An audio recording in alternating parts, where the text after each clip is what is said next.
Hi, I want to pose the question today that perhaps sometimes when we're given an official diagnosis of a disease or an issue or an illness, we might walk away armed with that diagnosis a little too quickly.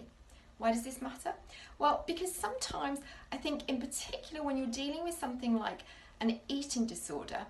we have signs and symptoms that are really closely matched with other spectrum disorders. Now, when you're looking at conditions like anorexia and bulimia, you can very, very closely align these with some of the signs and symptoms that will be seen by somebody who's on the spectrum for autism and Asperger's, so conditions like ADHD. So what sort of signs and symptoms are we talking about here? Well, we're talking about things about heightened sensitivity, we're talking about attention deficit, we're talking about inability to concentrate and communicate at length, we're talking about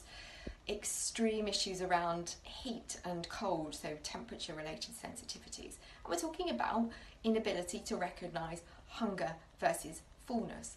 So these are a mixture of behavioural, physical and emotional signs and symptoms that would be seen on the spectrum for somebody who's got a diagnosis of ADHD, but equally they might be seen for somebody who's got an eating disorder.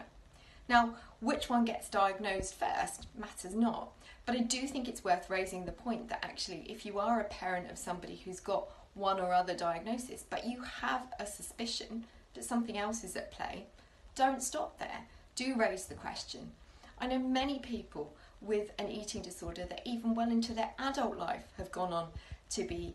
diagnosed as being on the autism spectrum. So don't go thinking that you need only have that diagnosis in your younger years and that actually once you become an adult you can't do something about it, because actually at any time you can do something about it, and it's only when we're armed with full understanding of what conditions we're dealing with that we can really start to say, what do I need to change in my life to make these conditions, diseases, illnesses more manageable, and what might I need to relay to my family, my friends, my employers that makes it easier for me to deal with the heightened sensitivities that I have or the behavioural issues that might exhibit from time to time.